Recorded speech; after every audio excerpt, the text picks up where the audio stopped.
Hey, this is Michael Revvytone set up for the Hamtramck Neighborhood Arts Fair here in Hamtramck with my Revvytone cigar box and cookie tin and found object guitars. You can see, I thought I'd do a little walkthrough as we come up.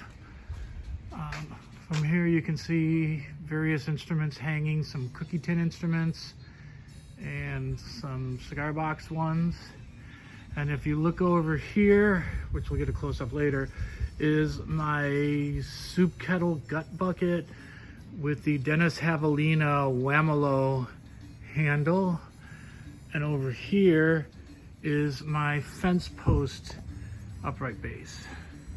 We'll take a little walk up my neighbor's stairs. I happen to be out of town.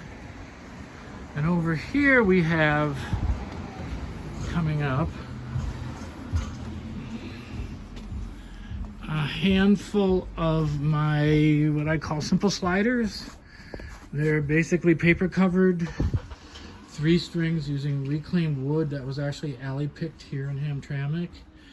And they have a piezo, and I normally sell these like around Christmas for $75, but for this I'm going to do it $50.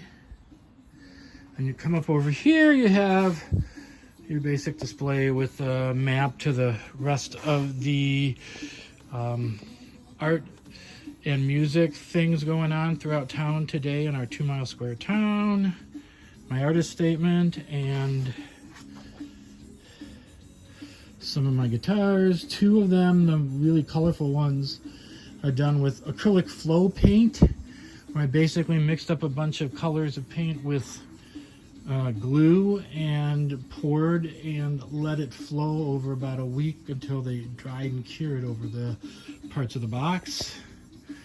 A pirate themed, I guess you could call it, with pieces from an old pirate looking jewelry treasure chest as embellishments, and 2 of my retro rockers that are really cool. Then we come over here and we have more of my tobacco themed instruments. We come over here. There's the Barnwood Humo metal cigar box guitar made with 100-year-old barnwood and a 100-year-old fretboard that was lath. Again, alley picked in town in these houses that were made over 100 years ago. Anytime I see anything being torn out, I take a look, because you never know you're going to find a bunch of lath. And then my Block Brothers, which this was mostly done with my laser engraver to do everything from the surface of the guitar top and the neck and the cover for the flat bucker. Next to it is an electric I made with bits of various velvet tobacco tins. Right next to it too is my 3-string resonator electric. Same thing, done with bits of velvet tobacco tin stuff. And that kind of transitions into my resonator side. I have an Irish themed one made with the Connemara peated single malt whiskey tin cover. My retro radio version made to look like actually my radio amp inside the house. One of my 4-string padrones. And then the Steamboat resonator. Again, all of this was done with my laser engraver. I actually have written up a couple pieces that this was actually a poorly done Salvation Army eBay rescue, that I needed to do these panels to cover everything that was sort of wrong with it, and it turned out really cool. Then this one is one that I made for the New Orleans Cigar Box Guitar Fest that I wanted to do as a donation and just still haven't gone down to do it. And then my Drona Mode, which is sort of the sitar-like instrument designed originally by Brett Gardner, and I made my own version with a few tweaks. My farm license plate giddy. That's sort of my little jammer. Over here is a Padron 3-string that sounds amazing. Then we're gonna come over here and here is the gut bucket for the fence post bass.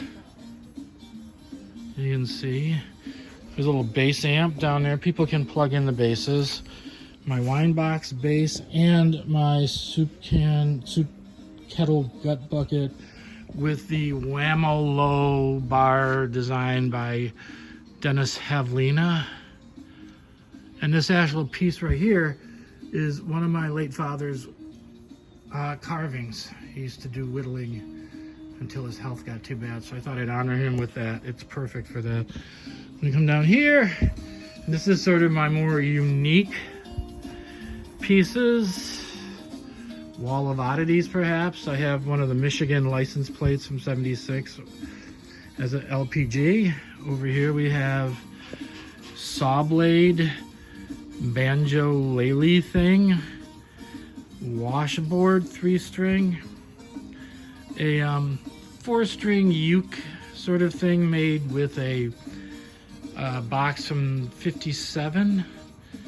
My tennis racket slider, a diddly bow made with a fake boat paddle thing, my cookie tin 4-string Irish tenor banjo, and then down here is my vaudeville fiddle that I actually won a historical contest with. And then kind of my pride and joy, this is my I call it my Day of the Dead lap steel. The actual name is Un Canción de Dolor y Venganza, a song of grief and vengeance. And it's actually sort of an attempt to do assemblage art to tell a story. And it actually tells a story of the tragic demise of the musician's sister at the hands of a Mexican gangster. And the musicians plunge into despair and alcohol, and then deciding to devote the rest of his life to seeking vengeance on the desperado that killed his sister. So as he regained his music, he went through and always kept an eye out at all the bars he played at to see if he ever spotted that guy. And it's purposely done all beat up to kind of give the idea that it was found in somebody's attic, but that it was well played, because I actually stained it with coffee and beer, and I blew cigar smoke on it to give that tobacco-y, grimy look to it. And I made all these little rusty bottle milagras and a shrine to his sister with her funeral card, and then a prayer to Santa Muerte, who is the patron saint of death, saint of death, pleading for help to slay Francisco Alvarez Valle, who killed his sister Maria Carmen. So that's it. That's my display. It's just now hitting 11 o'clock. I don't know if anyone will actually come by. I'm on the far end of town. When I did this in 21, I did not get a lot of takers, mostly friends stopping by. But I know when I picked up the sign at the little station yesterday, a couple people were like, "Oh, you're the guy with the musical instruments. I'm going to try to stop by." So hopefully they will. We'll see, but I just wanted to do this little tour.